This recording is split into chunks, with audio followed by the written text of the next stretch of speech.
Just making sure I am on live. Here we go. All right.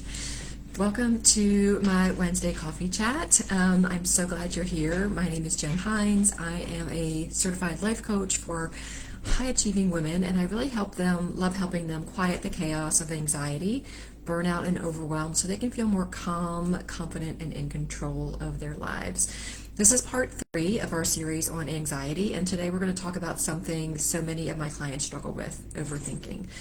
So if you're watching this on Instagram and want to see the other couple, or Facebook and want to see the other couple of the first part 1 and part 2, you can scroll up on my timeline and find it there.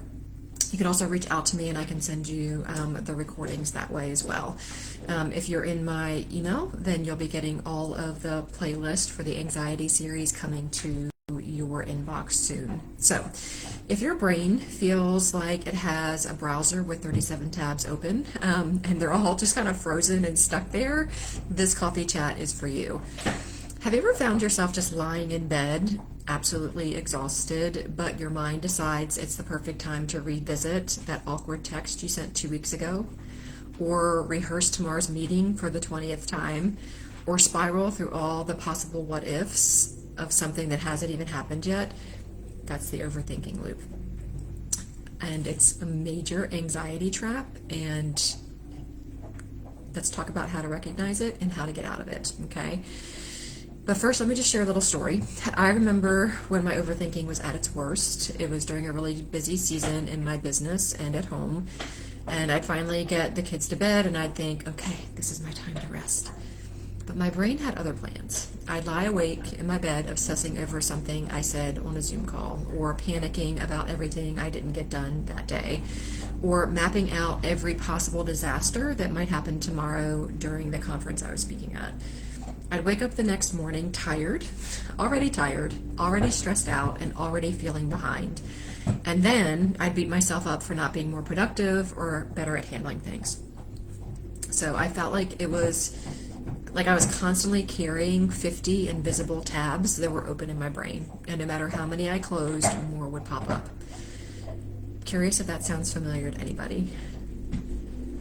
So here's what I want you to know about this. Overthinking is a coping mechanism.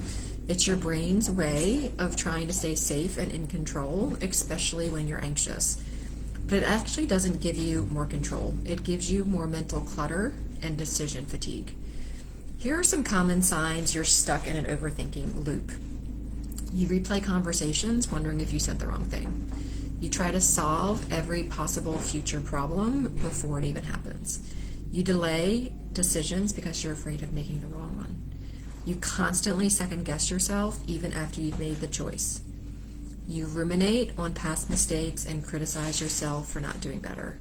This loop is exhausting.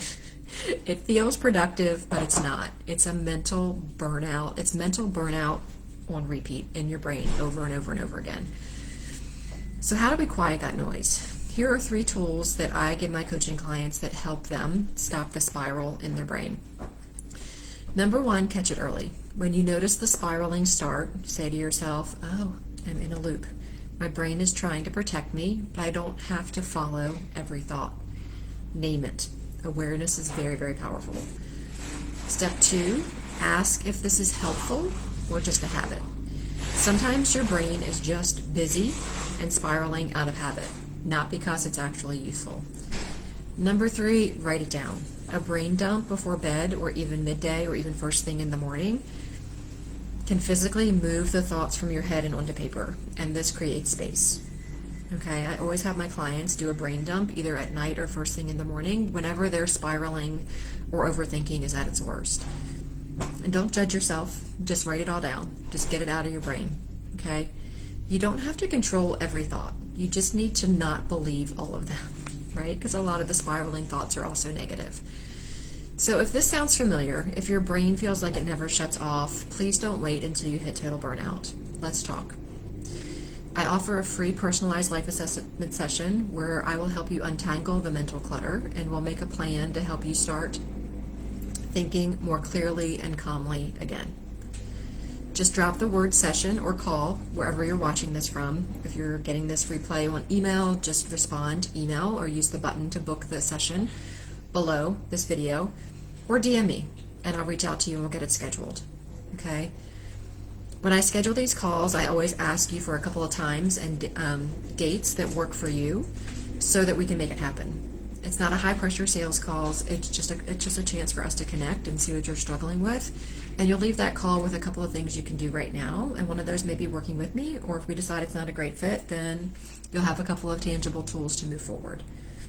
Okay, next week is part 4. It's our final episode of the anxiety series, and it's a big one. We're going to be talking about people pleasing and the way it fuels anxiety in women who are used to keeping everyone else happy at their own expense. Don't miss it. I'll see you then.